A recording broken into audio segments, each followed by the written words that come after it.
just ideally, we wanted to have a quick conversation regarding Collectuary and who we are and why we started. And one of the first conversations I'd love to have with you is just around why we found the idea of Collectuary necessary. When we first started having those conversations, can you tell me from your perspective what was the need for you, what was the purpose, or what was engaging for you? I think part of it came about just for the very reason why you and I actually started talking. It ended up being that we connected back up after years of probably not talking. Uh, Not that there was anger or anything like that. It just, Oh, just gaps in time. And then started doing Zoom talks, I think on Sunday mornings, actually. yeah. And realizing that that connection was letting us kind of talk through and explore, hey, there's a part of us that still needs to navigate this spiritual side of ourselves, but Mhm. do it in a very clear way with borders that says, I have left the church, I have left Christianity, I no longer hold these beliefs. My identity is no longer one that is in any way um, established because of adherence to some form of creed or dogma or doctrine. Um, and that in particular, I think we're both, you know, not even what I would call the church used to call seeker sensitive. We're not even seekers, but I am exploring. No. Um, Yeah, absolutely. and I think we're probably at little, even ourselves are probably at different perspectives. Hmm.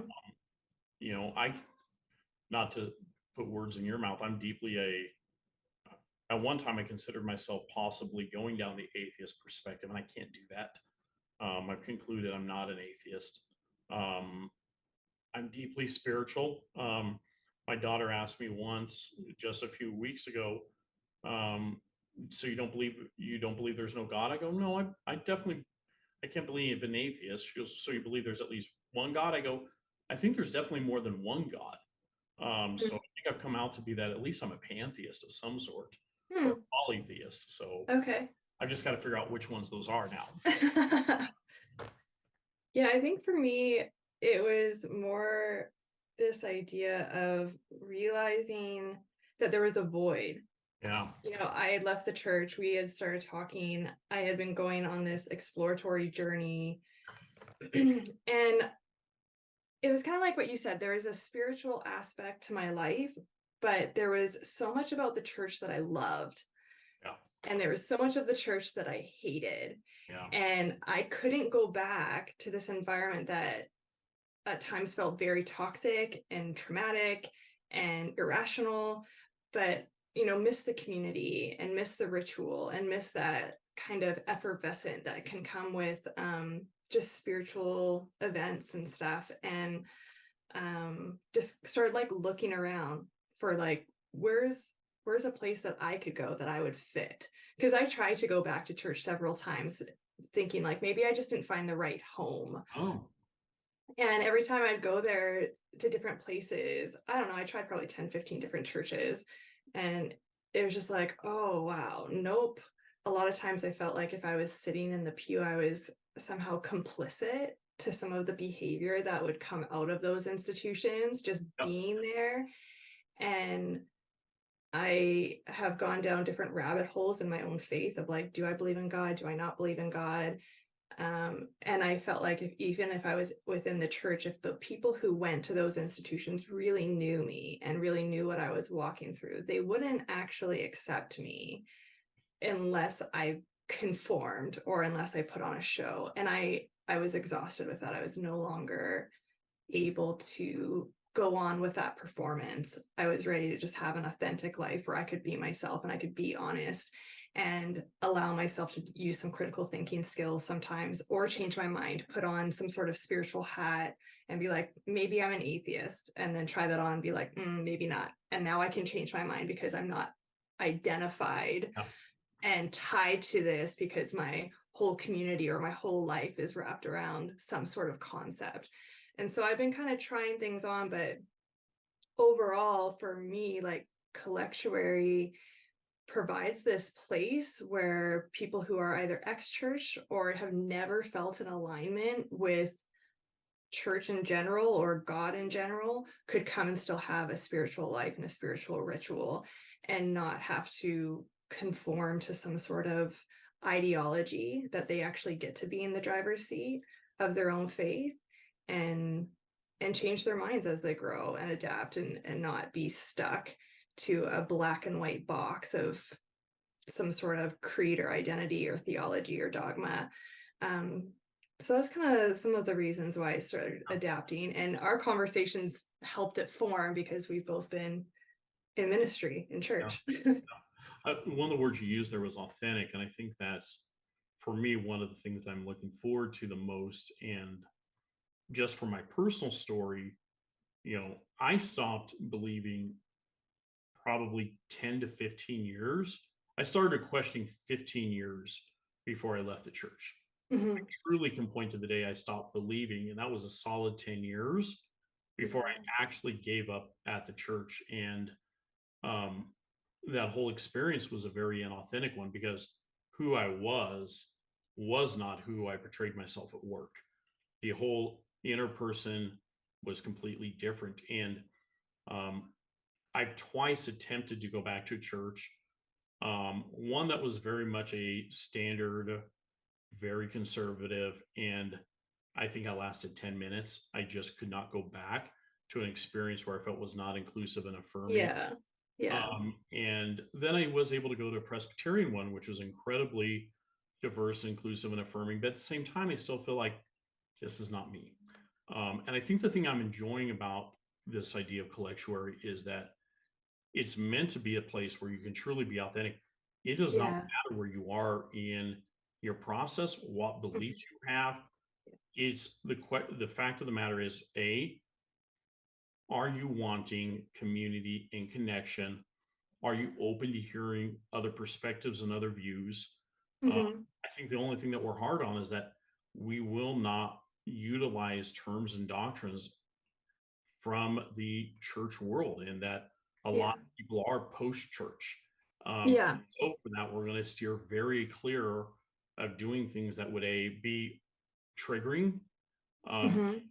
and for me, to be honest, some of these things are triggering. I just this last Christmas, I went to my sister's house, and I had a moment where they gathered everybody together, and they were all circled up, and someone said, "So who's going to pray?" And because everybody knew what I used to do in my past life, Mm. everybody started looking at me, and I got sick to my stomach. Wow. My sister knows me; she knows my journey. I stared at her. She caught my eye, and she turned to someone else. She goes, "You're going to do it."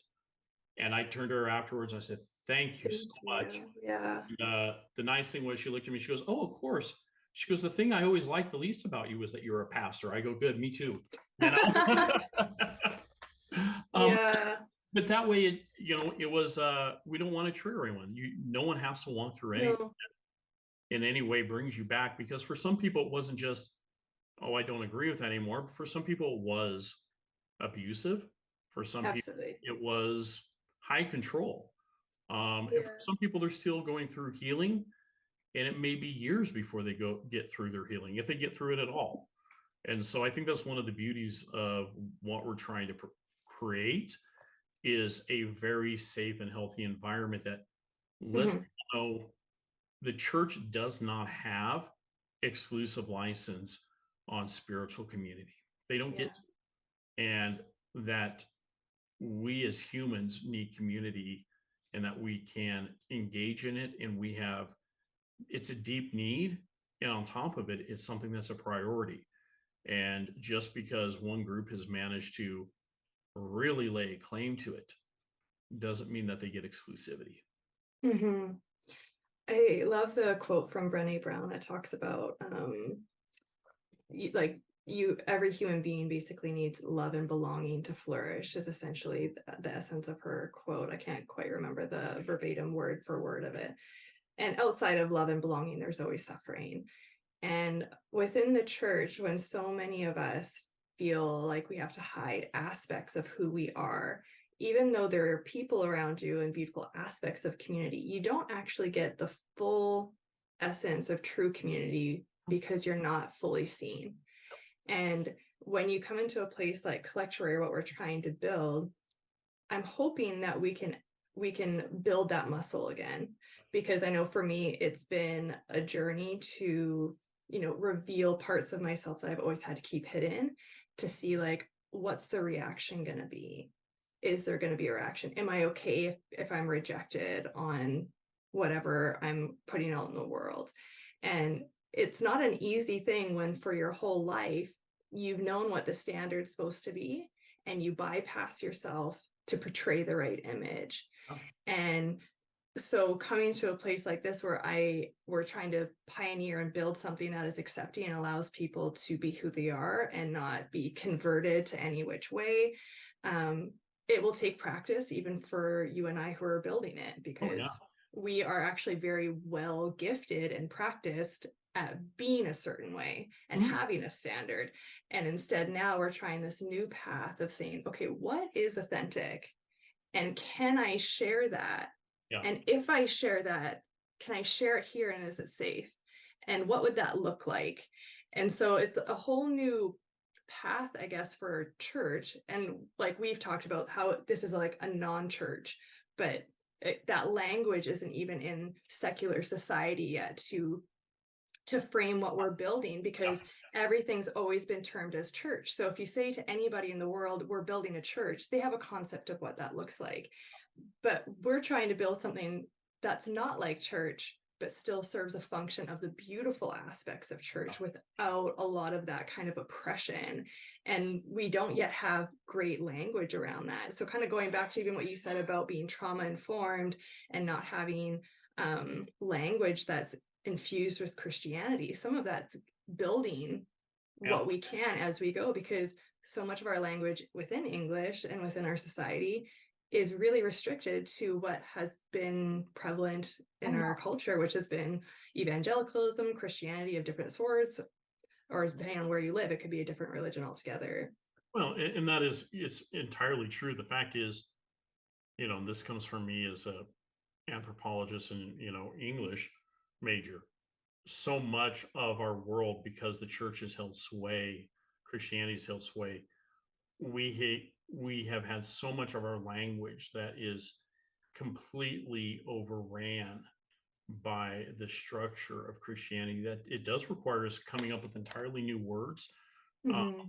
and this is kind of part of the beauty of what we're going to do with Collectuary, is exploring the wide variety of spiritual explorations and wisdom explorations out there, to begin to learn new terms. And in no way will we exclude, well, we're not going to look at that. All paths Yeah.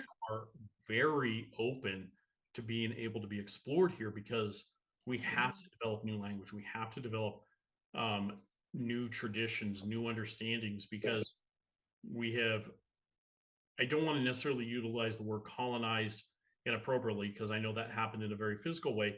But to be honest, our language and our Mm, mindsets have been colonized by Christianity for so long that we are going to have to take a very serious effort to make sure that we change it. And yeah. coming out of that, I also believe that one of the beauties of Collectuary is that Collectuary not only provides a place for community, but because we are purposely trying to do something that is not of the church and fill this need, it is also going to be something that strives for the full embracing of all human expression, which means it's going to be inclusive, Yeah. it is going to be diverse, it is going to be a champion for all aspects of humanity, race, sexuality, gender. That's the intent of it. Where Mhm. church and belief and dogma has been all about exclusivity. Um, Yeah. Well, and on that note, as human beings, we are spiritual beings, just like we're biological and physical beings. And none of those criteria of gender, race, like those identity factors, none of those preclude the fact that we are biological and spiritual beings. And so no dogma should try to exclude people based on those factors, if that makes sense. Like, of course, with Collectuary, we want to be inclusive because if we're for human flourishing, every human has the capability of having a spiritual life, and therefore every human would be welcome in Collectuary. And it just seems so irrational to me now as an outsider of the church that we've drawn hard lines to say, like, these groups of people aren't welcome here unless they change their behavior. And it's like, well, they are able to have a relationship with God. I put that in quotations because that's a very Christian languagey Oh thing yeah, that I yeah, don't know how to reframe yet. They can have a yeah, spiritual walk. They can have a belief in a God or not, yeah, yeah. Even the despite word how their God. Yeah, behavior yeah, is. Who are we to say as a church group what that looks like? yeah, yeah. And even those I think are all good things to tag on. I mean, we're not saying in any way that anyone needs to have a relationship with any spiritual being. No. Saying that there is a God or there isn't a God. We're not defining that for anyone. And even when we say church, we're actually being very clear. This is not church at all. We just Mm-hmm. that language because it's for most people it's the predominant understanding of what they mean when they Yeah. say a spiritual gathering. Yeah. But it's distinctly not a church. I mean, um, so, but yeah, and we're going to have to constantly work to remind people these are not the phrases, but we invite everyone. Mm-hmm. And that doesn't mean that, there are people that'll show up and they'll say, you know what, I still do believe in God. Okay, That's fine. fantastic, awesome. Yeah. Good for you. However you approach him or her or it works fine with us. You know, Yeah. yeah, Yeah.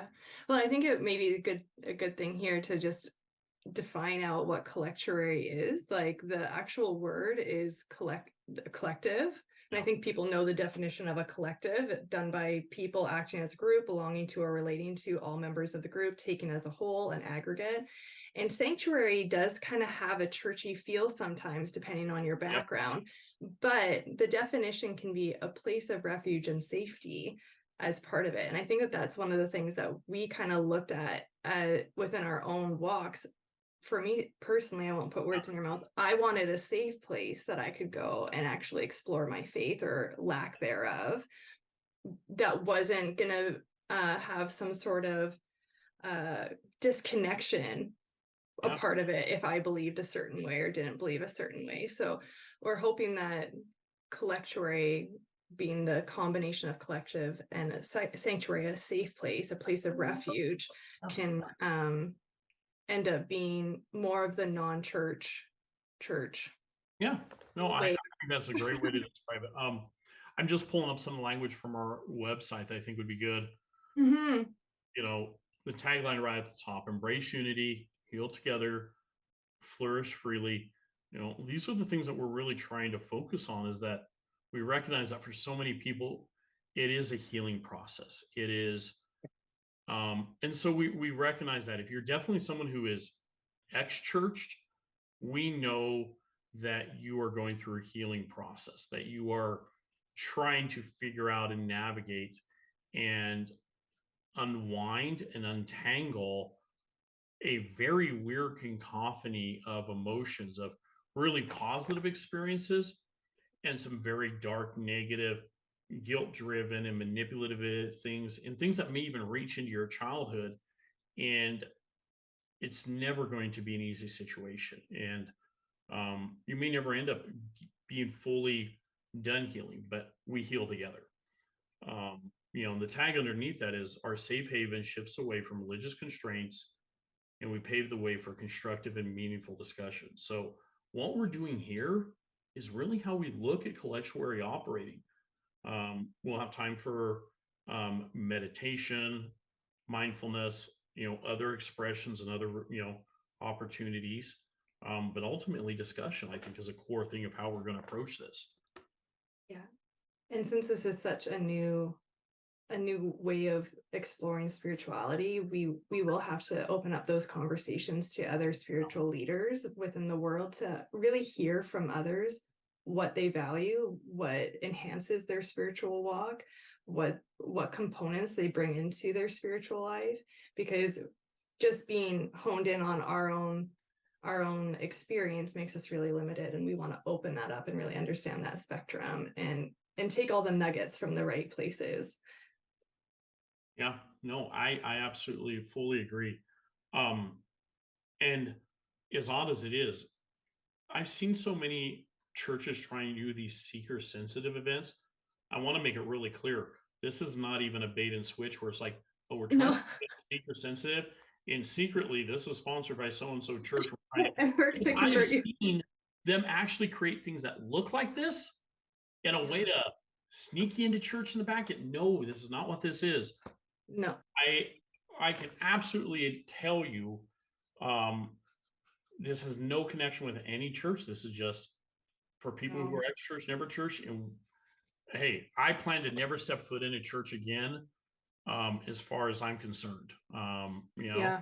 And we do have a rule that we won't be evangelizing or converting. And if anyone in our group would be caught Yeah, trying to do that to any of our members, we would protect the group from behavior. So yeah, want to echo that. You won't find us doing that. no, won't. Yeah. I've told my dad, I said the next time I'll ever be in a church will be the day that I preach your funeral, and that's it. Uh, So and I'm not even sure I'll even preach that. So that'll be the very last thing I ever do. Um, but yeah, the goal is here is to really be supportive and mhm. focusing on open-mindedness and empathy and listening. Yeah. And I love this line that we have here. It's embrace a space where your unique path is celebrated within a tapestry of varied cultures and ideas. I love that. Yeah. Like, I want to learn from this great tapestry of what's out there. Yeah. Hmm. Beautiful. I agree. I think we can end it there. Perfect.